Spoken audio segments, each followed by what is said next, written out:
ഖ്യാത ഗസൽ ഗായകൻ ഗുലാം അലിയുടെ ഗസൽ സന്ധ്യ കോഴിക്കോട് സ്വപ്ന നഗരിയിൽ പുരോഗമിക്കുന്നു. സന്ധ്യയോടനുബന്ധിച്ച ചടങ്ങിൽ ഗുലാം അലിയെ ആദരിക്കും. സാഹിത്യ സാംസ്കാരിക രാഷ്ട്രീയ രംഗത്തെ പ്രമുഖർ ചടങ്ങിൽ പങ്കെടുക്കുന്നുണ്ട്. വിശദാംശങ്ങളുമായി മേഘ ചേരുന്നു. മേഘ, ഗസൽ സന്ധ്യ ആരംഭിച്ചോ? എങ്ങനെ പുരോഗമിക്കുന്നു? മറ്റു വിശദാംശങ്ങൾ. ധന്യ, ഗസൽ ഇതിഹാസം ഗുലാം അലി നയിക്കുന്ന ഗസൽ സന്ധ്യ ചാന്ദിനി രാത്ത് അല്പസമയത്തിനകം തന്നെ ആരംഭിക്കും. ഉദ്ഘാടന സമ്മേളനമാണ് അല്പം മുമ്പ് കഴിഞ്ഞത്. കോഴിക്കോടിന്റെ സംഗീത പാരമ്പര്യത്തിന് മുകളിൽ ഗസൽ വർഷം ചൊരിയാൻ എത്തിയ ഗുലാം അലിക്ക് വലിയ സ്വീകരണമാണ് കോഴിക്കോട് പൗരാവലി നൽകിയിരിക്കുന്നത്. വൈകിട്ട് 6 മണിക്കായിരുന്നു നേരത്തെ പരിപാടി നിശ്ചയിച്ചിരുന്നത്. ഇപ്പോൾ ഏകദേശം ചാന്ദിനി രാത്ത് അല്പസമയത്തിനകം തന്നെ ആരംഭിക്കും. MT വാസുദേവൻ നായരാണ് നിലവിളക്ക് കൊളുത്തി ചടങ്ങ് ഉദ്ഘാടനം ചെയ്തത്. അതിനുശേഷം കോഴിക്കോടിന്റെ ആദരം ഗുലാം അലിക്ക് പുരസ്കാരം സമ്മാനിച്ചു. MA ബേബി, എളമരം കരീം, ഒപ്പം തന്നെ MK മുനീർ, AP അനിൽകുമാർ ഉൾപ്പെടെയുള്ള നിരവധി പ്രമുഖരാണ് പരിപാടിയിൽ ഇവിടെ എത്തിച്ചേർന്നിരിക്കുന്നത്. ശിവസേനയുടെ നേതൃത്വത്തിൽ നേരത്തെ തന്നെ വലിയ പ്രതിഷേധമുണ്ടായിരുന്നു പരിപാടിക്ക് നേരെ. അതുകൊണ്ട് തന്നെ വലിയ പോലീസ് സുരക്ഷയാണ് പരിപാടിക്ക് നിലവിൽ ഏർപ്പെടുത്തിയിരിക്കുന്നത്.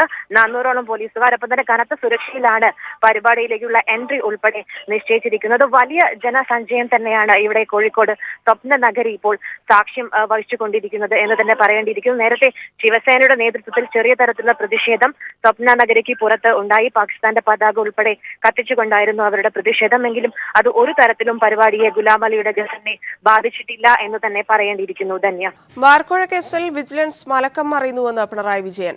മാണിയെ വീണ്ടും മന്ത്രിയാക്കാനുള്ള നീക്കം പൊളിഞ്ഞുവെന്നും വിജിലൻസ് മൊഴി ശേഖരിച്ചതിന് താല്പര്യമുള്ളവരിൽ നിന്ന് മാത്രമാണെന്നും പിണറായി വിജയൻ പറഞ്ഞു. ഇന്നലെ വന്നിട്ടുള്ള റിപ്പോർട്ടുകളൊക്കെ കാണിക്കുന്നത് ബാർക്കോഴ കേസിൽ വലിയ തോതിലുള്ള മലക്കം മറിച്ചിൽ വിജിലൻസ് നടത്തുന്നു എന്നുള്ളതാണ്. കാരണം വിജിലൻസിൻ്റെ റിപ്പോർട്ട് പൂർണ്ണമായി വിഴുങ്ങാൻ കോടതി തയ്യാറായിട്ടില്ല. കോടതി അത് പൂർണ്ണമായി അംഗീകരിച്ചില്ല. വിജിലൻസിനോട് കോടതി കേസ് ഡയറിയും വസ്തുതാന്വേഷണ റിപ്പോർട്ടും ഹാജരാക്കാൻ ആവശ്യപ്പെട്ടിരിക്കുകയാണ്. ഇത് വളരെ പ്രധാനപ്പെട്ട ഒരു കാര്യം തന്നെയാണ്. തട്ടിമുട്ടി ഈ ബജറ്റ് KM മാണിയെ കൊണ്ട് തന്നെ അവതരിപ്പിക്കാനായിരുന്നു മുഖ്യമന്ത്രിയുടെ മനസ്സിലിരിപ്പ്. അതിപ്പോൾ പൊളിഞ്ഞ അവസ്ഥയിലാണ് കാര്യങ്ങൾ നിൽക്കുന്നത്. ഈ റിപ്പോർട്ടോടുകൂടി എല്ലാം അവസാനിപ്പിക്കാൻ കഴിയും എന്ന കണക്കുകൂട്ടൽ, അതിൻ്റെ പിന്നിലുള്ള കള്ളക്കളി കോടതിക്ക് ബോധ്യമായതുകൊണ്ട് തന്നെ കോടതി അതിന്മേൽ കൂടുതൽ റിപ്പോർട്ട് ചോദിക്കുന്ന അവസ്ഥ ഉണ്ടായിരിക്കുന്നു. ഇവിടെ കേസ് അട്ടിമറിക്കുന്നതിനുള്ള നീക്കത്തിനെതിരെയുള്ള ഒരു നടപടിയായിട്ടാണ് സ്വാഭാവികമായും കോടതിയുടെ ഈ തീരുമാനത്തെ നമുക്ക് കണക്കാക്കാവുന്നത്. പിണറായി വിജയൻ നയിക്കുന്ന നവകേരള മാർച്ച് കണ്ണൂർ ജില്ലയിൽ പര്യടനം തുടരുന്നു. വിശദാംശങ്ങളുമായി ജോഷ്ല ചേരുന്നു. ജോഷ്ല, മാർച്ച് ഇപ്പോൾ കണ്ണൂരിൽ, ജോഷ്ലയല്ല സാലി മുഹമ്മദാണ് വിശദാംശങ്ങളുമായി ചേരുന്നത്. സാലി, ഇപ്പോൾ എവിടെയാണ് കണ്ണൂർ ജില്ലയിൽ പര്യടനം നടത്തുന്നത്? പര്യടനം എങ്ങനെ പുരോഗമിക്കുന്നു? മറ്റു വിശദാംശങ്ങൾ. ധന്യ, 3-ാം ദിവസത്തെ അവസാന സ്വീകരണ കേന്ദ്രമായ മട്ടന്നൂരിൽ മാർച്ച് അല്പസമയത്തിനകം എത്തിച്ചേരും. ഇപ്പോൾ ഈ സമയമായിട്ടും സ്ത്രീകളും കുട്ടികളും ഉൾപ്പെടുന്ന വൻ ജനാവലിയാണ് ജാഥാനായകനെ വരവേൽക്കാൻ ഇവിടെ കാത്തു നിൽക്കുന്നത്. വലിയ ജനക്കൂട്ടം മട്ടന്നൂരിൽ എത്തിയിട്ടുണ്ട്. രാവിലെ കല്യാശ്ശേരി മണ്ഡലത്തിന്റെ ഭാഗമായ പിലാത്തറയിലായിരുന്നു 3-ാം ദിവസത്തെ ആദ്യ സ്വീകരണ കേന്ദ്രം. ഇവിടെയും യോഗം ആരംഭിക്കുന്നതിന് ഏറെ മുൻപ് തന്നെ മൈതാനം നിറഞ്ഞു കവിഞ്ഞു. ജാഥാനായകൻ എത്തിയതോടെ ആവേശം അങ്ങ് കൊടുമുടിയിലേക്ക് എത്തി. വലിയ ആവേശത്തോടെ അവർ ജാഥാ ക്യാപ്റ്റൻ പിണറായി വിജയനെ സ്വീകരിക്കുന്ന കാഴ്ചയാണ് അവിടെ കണ്ടത്. ഇടതുകോട്ടയായ തളിപ്പറമ്പിൽ ഒഴുകിയെത്തിയത് 10,000-ങ്ങളായിരുന്നു. ഏറ്റവും ഒടുവിലത്തെ സ്വീകരണ കേന്ദ്രം മലയോര മേഖലയായ ശ്രീകണ്ഠാപുരമായിരുന്നു. ശ്രീകണ്ഠാപുരത്ത് ജാഥയെ വരവേൽക്കാൻ ഒഴുകിയെത്തിയ ജനസഞ്ചയം അക്ഷരാർത്ഥത്തിൽ സംഘാടകരെ പോലും അത്ഭുതപ്പെടുത്തുന്നതായിരുന്നു. വലിയ വരവേൽപ്പാണ് ശ്രീകണ്ഠാപുരം പിണറായിക്കായി കരുതി വെച്ചിരുന്നത് എന്ന് പറയാം. വലിയ തോതിൽ ആളുകൾ ഈ സ്വീകരണ കേന്ദ്രങ്ങളിലെല്ലാം ഒഴുകിയെത്തുന്നുണ്ട്. ഒപ്പം പിണറായിയെ കൂടാതെ ജാഥയിലെ സ്ഥിരാംഗങ്ങളായ MV Govindan Master, KJ Thomas, PK Sainaba, MP മാരായ PK Biju, MB Rajesh, A Sampath, KT Jaleel MLA എന്നിവരും വിവിധ യോഗങ്ങളിൽ പ്രസംഗിക്കുന്നുണ്ട്. അല്പസമയത്തിനകം പിണറായി വിജയൻ മട്ടന്നൂരിലെത്തും. ഇവിടെ ഇതോടുകൂടി ഇന്നത്തെ സ്വീകരണം മൂന്നാം ദിവസത്തെ പര്യടനം അവസാനിക്കും. സാലിം മുഹമ്മദാണ് വിശദാംശങ്ങൾ നൽകിയത്. പ്രാദേശിക വികസന പ്രശ്നങ്ങളും വിവിധ ജനവിഭാഗങ്ങൾ അഭിമുഖീകരിക്കുന്ന ജീവിത പ്രശ്നങ്ങളും ചർച്ച ചെയ്താണ് നവകേരള മാർച്ച് ഓരോ മേഖലയിലൂടെയും കടന്നുപോകുന്നത്. കണ്ണൂർ ജില്ലയിലെ പര്യടനത്തിന്റെ ഭാഗമായി പയ്യന്നൂരിലെ ഖാദി കേന്ദ്രങ്ങളിൽ പിണറായി സന്ദർശനം നടത്തി. നവകേരള മാർച്ചിന്റെ മൂന്നാം ദിവസം ജാഥ ക്യാപ്റ്റൻ പിണറായി വിജയൻ പയ്യന്നൂരിലെ പരിസ്ഥിതി, വിദ്യാഭ്യാസം, ആരോഗ്യം, വ്യവസായം, വ്യാപാരം, സാങ്കേതികവിദ്യ, കലാസാംസ്കാരിക മേഖലകളിലെ പ്രമുഖരുമൊത്തുള്ള കൂടിക്കാഴ്ചയോടെയാണ് പര്യടനം ആരംഭിച്ചത്.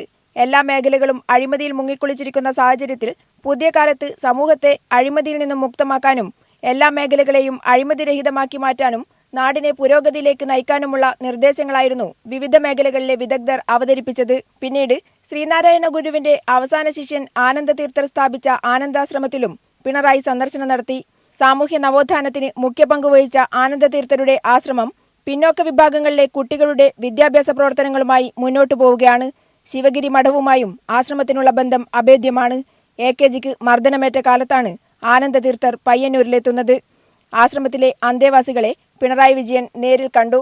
പയ്യന്നൂരിലെ ഖാദി ഗ്രാമവ്യവസായ കേന്ദ്രത്തിലും പിണറായി സന്ദർശനം നടത്തി. കൈത്തറി, ഖാദി, ബീഡി, മത്സ്യത്തൊഴിലാളി മേഖലകളിൽ തൊഴിലാളികളെ പ്രതിസന്ധിയിലാക്കുകയാണ് സർക്കാർ ചെയ്യുന്നതെന്ന് പിണറായി പറഞ്ഞു. ഇത്തരം കാര്യങ്ങൾ പരിഹരിക്കുന്നതിന് ഏതെങ്കിലും തരത്തിലുള്ള ഒരു നടപടി സർക്കാരിൻ്റെ ഭാഗത്തുനിന്നുണ്ടാകുന്നില്ല. ഇങ്ങനെ നോക്കിയാൽ കേരളത്തിലെ ഏറ്റവും പ്രമുഖമായ പരമ്പരാഗത വ്യവസായ മേഖല, ലക്ഷക്കണക്കിൽ തൊഴിലാളികൾ തൊഴിലെടുത്ത മേഖല, അത് മുഴുവൻ തകർന്നു പോയിരിക്കുന്നു. പിലാത്തറയിൽ ഭിന്നശേഷിക്കാർക്കും അശരണർക്കുമായി സ്ഥാപിച്ച ഹോപ്പിലും പിണറായി സന്ദർശനം നടത്തി. News bureau, Kannur. അനധികൃത റിസോർട്ട് പൊളിക്കാൻ കോടതി വിധി ഉണ്ടായിട്ടും സർക്കാർ ഒത്തുകളിക്കുന്നതായി ചൂണ്ടിക്കാട്ടി പ്രതിപക്ഷ നേതാവിന് ഭരണകക്ഷി MLAയുടെ കത്ത്. TN പ്രതാപൻ MLA ആണ് ആലപ്പുഴ പാണാവള്ളിയിൽ സർക്കാർ ഭൂമി കൈയേറ്റം ചെയ്ത് നിർമ്മിച്ച അനധികൃത റിസോർട്ട് പൊളിക്കാൻ ഇടപെടണമെന്നാവശ്യപ്പെട്ട് VS അച്യുതാനന്ദന് കത്തയച്ചത്. കേരളത്തിൽ നിലവിലുള്ള പൊതുസ്ഥിതിയുടെ പ്രതിഫലനമാണെന്ന് VS പ്രതികരിച്ചു. ആലപ്പുഴ പാണാവള്ളിയിൽ സർക്കാർ ഭൂമി കയ്യേറി അനധികൃതമായി നിർമ്മിച്ച വൻകിട റിസോർട്ട് പൊളിക്കാൻ ഹൈക്കോടതി വിധിയുണ്ടായിട്ടും സർക്കാർ ഒത്തുകളിക്കുന്നുവെന്നും പ്രതിപക്ഷ നേതാവ് വിഷയത്തിൽ ഇടപെടണമെന്നും ആവശ്യപ്പെട്ടാണ് TN പ്രതാപൻ MLA കത്തയച്ചത്. ഭരണകക്ഷി MLAയ്ക്ക് നീതി നടപ്പിലാക്കാൻ പ്രതിപക്ഷ നേതാവിൻ്റെ സഹായം അഭ്യർത്ഥിക്കേണ്ടി വന്നത് കേരളത്തിലെ പൊതുസ്ഥിതിയുടെ പ്രതിഫലനമാണെന്ന് VS പ്രസ്താവനയിൽ പറഞ്ഞു. സർക്കാർ ഭൂമി വൻതോതിൽ കവർന്നെടുക്കാൻ വിവിധ മാഫിയകൾക്ക് UDF സർക്കാർ ഒത്താശ ചെയ്യുകയാണ്. മുഖ്യമന്ത്രി മുതൽ മന്ത്രിസഭാ അംഗങ്ങൾ വരെ എല്ലാവരും സർക്കാർ ഭൂമിയും സ്ഥാപനങ്ങളും അന്യാധീനപ്പെടുത്താൻ മത്സരിക്കുകയാണ്. ഈ നിയമവിരുദ്ധ പ്രവർത്തനങ്ങൾ ആവർത്തിച്ചാൽ കോടതി വഴിയും ജനകീയ പ്രക്ഷോഭം വഴിയും സർക്കാരിനെ നിലയ്ക്ക് നിർത്താൻ പ്രതിപക്ഷം മുന്നിട്ടിറങ്ങും. നീതിയും ന്യായവും നടപ്പിലാക്കണമെന്ന് ആഗ്രഹിക്കുന്ന TN പ്രതാപൻ അടക്കമുള്ള നേതാക്കന്മാരുടെ പിന്തുണ ഈ വിഷയത്തിൽ ഉണ്ടാകണമെന്നും VS പ്രസ്താവനയിൽ പറഞ്ഞു. S. ജീവൻകുമാർ, തിരുവനന്തപുരം. കേരളത്തിൽ സ്ത്രീകൾക്കു നേരെയുള്ള കുറ്റകൃത്യങ്ങളുടെ എണ്ണത്തിന്റെ കാര്യത്തിൽ കഴിഞ്ഞ വർഷം ഭയാനകമായ വർധനയാണുണ്ടായത്. 9344 കേസുകളാണ് സ്ത്രീകൾക്കു നേരെയുള്ള വിവിധ അതിക്രമങ്ങൾക്കെതിരെ സംസ്ഥാനത്ത് കഴിഞ്ഞ വർഷം മാത്രം പോലീസ് രജിസ്റ്റർ ചെയ്തത്. സംസ്ഥാനത്ത് പ്രായഭേദമന്യേ സ്ത്രീകൾ വീടുകളിലും പൊതുസ്ഥലങ്ങളിലും ശാരീരിക, ലൈംഗിക, മാനസിക, സാമ്പത്തിക പീഡനങ്ങൾ ഏൽക്കേണ്ടി വന്നതായാണ് കണക്കുകൾ. 9344 കേസുകളാണ് സ്ത്രീകൾക്കു നേരെയുള്ള വിവിധ അതിക്രമങ്ങൾക്കെതിരെ സംസ്ഥാനത്ത് കഴിഞ്ഞ വർഷം പോലീസ് രജിസ്റ്റർ ചെയ്തത്. കേരള പോലീസിന്റെ ഔദ്യോഗിക വെബ്സൈറ്റ് പ്രകാരം സ്ത്രീകൾക്കു നേരെയുള്ള കുറ്റകൃത്യങ്ങളുടെ എണ്ണത്തിന്റെ കാര്യത്തിലും കേരളത്തിന്റെ തലസ്ഥാനം തിരുവനന്തപുരം ജില്ലയാണ്. 1249 കേസുകളാണ് തിരുവനന്തപുരം ജില്ലയിൽ കഴിഞ്ഞ വർഷം രജിസ്റ്റർ ചെയ്തത്. കണക്കുകൾ പ്രകാരം തൊട്ടുപിന്നിലായി മലപ്പുറം ജില്ലയും തൃശൂരുമുണ്ട്. 1130 കേസുകളാണ് മലപ്പുറം ജില്ലയിൽ മാത്രം രജിസ്റ്റർ ചെയ്യപ്പെട്ടത്. 1071 കേസുകൾ തൃശൂരിലും രജിസ്റ്റർ ചെയ്തിട്ടുണ്ട്. 997, 826 എന്നിങ്ങനെയാണ് കോഴിക്കോട്, എറണാകുളം ജില്ലയുടെ കണക്കുകൾ. പോലീസിന്റെ പക്കലെത്താത്ത കേസുകളും ഈ സംഖ്യയോട് കൂട്ടുമ്പോൾ പേടിപ്പെടുത്തും വിധം സംസ്ഥാനത്ത് സ്ത്രീകൾക്കു നേരെയുള്ള അതിക്രമങ്ങൾ വർദ്ധിച്ചതായി കാണാം. പ്രായപൂർത്തിയാകാത്ത പെൺകുട്ടികൾക്ക് ഏൽക്കേണ്ടി വന്ന പീഡനങ്ങളുടെയും പീഡന ശ്രമങ്ങളുടെയും കണക്കുകൾക്ക് പുറമെയാണ് മേൽപ്പറഞ്ഞ കണക്കുകൾ. കേരളത്തിന്റെ യശസ് നാടിനു മുന്നിൽ താഴ്ത്തിയ പെൺവാണിഭങ്ങളും ഏറ്റവും ഒടുവിലായി അടൂരിലേതുൾപ്പെടെ എടുത്തു പറയത്തക്കതായി ഒട്ടേറെ സംഭവങ്ങളുണ്ട് ഈ കണക്കുകൾ ശരിയാണെന്ന് തെളിയിക്കാൻ. സ്ത്രീ പീഡനങ്ങൾക്കാണ് സംസ്ഥാനത്ത് ഏറ്റവും കൂടുതൽ കേസെടുത്തിട്ടുള്ളത്. 3052 കേസുകളാണ് വിവിധങ്ങളായ പീഡനങ്ങളുടെ പേരിൽ രജിസ്റ്റർ ചെയ്യപ്പെട്ടിട്ടുള്ളത്. 2850 ഭർതൃപീഡനം, 924 ബലാത്സംഗം എന്നിവയും റിപ്പോർട്ട് ചെയ്യപ്പെട്ടിട്ടുണ്ട് പോയ വർഷം സംസ്ഥാനത്ത്. സ്ത്രീകൾക്കു നേരെ ഉണ്ടാകുന്ന അതിക്രമങ്ങളുടെ എണ്ണം ഒരു വടക്കൻ സംസ്ഥാനത്തെ ഓർമ്മിപ്പിക്കുന്നുണ്ട് ദൈവത്തിന്റെ സ്വന്തം നാടായ നമ്മുടെ കൊച്ചു കേരളത്തെ. ദിനംപ്രതി ഇത്തരം സംഭവങ്ങൾ ആവർത്തിക്കപ്പെടുകയല്ലാതെ ഇത് തടയാനുള്ള ഒരു നടപടിയും സർക്കാരിന്റെ ഭാഗത്തുനിന്ന് ഉണ്ടാകുന്നില്ല എന്നതാണ് ഏറ്റവും ഭയാനകമായ സത്യം. കോഴിക്കോട് നിന്നും വിനിഷ വൃന്ദാവൻ. പാണാവള്ളി റിസോർട്ട് വിഷയത്തിൽ VS-ന് കത്തയച്ചിട്ടില്ലെന്ന് TN പ്രതാപൻ. എന്നാൽ പ്രതാപനെ ഒപ്പിട്ട് ഡിസംബർ 31-ന് VS-ന് അയച്ച കത്ത് പുറത്തായി. ജീവൻ ചേരുന്നു. ജീവൻ, കത്ത് അയച്ചു എന്ന് VS-ഉം അയച്ചിട്ടില്ലെന്ന് TN പ്രതാപനും പറയുന്നു. മറ്റു വിശദാംശങ്ങൾ എന്തൊക്കെയാണ്? ഇതൊരു മറ്റൊരു വ്യത്യസ്തമായ തലത്തിലേക്ക് കടക്കുന്നു എന്നതിൻ്റെ വ്യക്തമായ സൂചനകളാണ് ഇപ്പോൾ പുറത്തു വരുന്നത്. കാരണം പാണാവള്ളിയിൽ അനധികൃതമായി നിർമ്മിച്ച റിസോർട്ട് പൊളിക്കാനായി കോടതി വിധി ഉണ്ടായിട്ടും അത് പാലിക്കുന്നില്ല, സർക്കാർ അത് പാലിക്കുന്നില്ല എന്നാവശ്യപ്പെട്ടുകൊണ്ടാണ് 31/12/2015 MLA TN പ്രതാപൻ VS അച്യുതാനന്ദന് കത്തയച്ചത്. ജനകീയ അന്വേഷണ സമിതി തമ്മനത്ത് രജിസ്റ്റർ ചെയ്തിട്ടുള്ള അതിൻ്റെ ജനറൽ കൺവീനർ എന്നുള്ള പേരിലാണ് TN പ്രതാപൻ കത്തയച്ചത്. ഇതിൽ പറയുന്നു, മുത്തൂറ്റ് ഗ്രൂപ്പിന് കീഴിലുള്ള കാപ്പിക്കോ കേരള റിസോർട്ട് അത് 5.36 ഏക്കർ ഗവൺമെൻറ് ഭൂമി നെടുന്തുരുത്ത് ഐലൻഡിൽ കയ്യേറിയിരിക്കുന്നു. പാണാവള്ളി പഞ്ചായത്തിലാണതുള്ളത്. ആലപ്പുഴ ജില്ലാ കളക്ടർ ഇത് ഒഴിപ്പിക്കാനായിട്ട് 2012 തന്നെ നടപടികൾ സ്വീകരിച്ചിരുന്നുവെങ്കിലും മുഖ്യമന്ത്രിയും ചീഫ് സെക്രട്ടറിയും അവരുടെ മൗനം തുടരുന്നതിനാൽ ഇത് ഒഴിപ്പിക്കാനാവുന്നില്ല. അതിനാൽ വിവിധ കോടതി വിധികൾ, കേരള ഹൈക്കോടതിയുടെ വിധി 22/11/2012 തന്നെ ഈ കാര്യത്തിലുള്ള റിട്ട് പെറ്റീഷൻ ഉണ്ടായിരുന്നു. തുടർന്ന് ഹൈക്കോടതി ഇത് ഒഴിപ്പിക്കാനായി സംസ്ഥാന സർക്കാരിനോട് പറയുകയും ചെയ്തിട്ടുണ്ട്. ഈ കത്താണ് ഇപ്പോൾ VS പുറത്തുവിട്ടിരിക്കുന്നത്. നേരത്തെ ഈ കത്ത് നിഷേധിച്ചുകൊണ്ട് TN പ്രതാപൻ രംഗത്തെത്തിയിരുന്നു. തുടർന്നാണ് ഇപ്പോൾ പ്രതിപക്ഷ നേതാവിൻ്റെ ഓഫീസ് തിരിച്ചടിച്ചിരിക്കുന്നത്.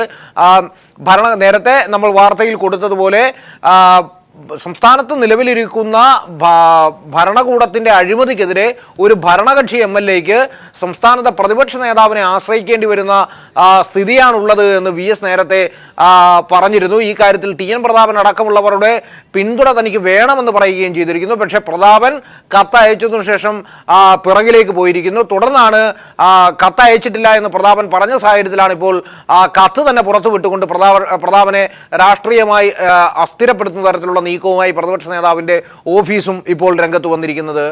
ധനിയ.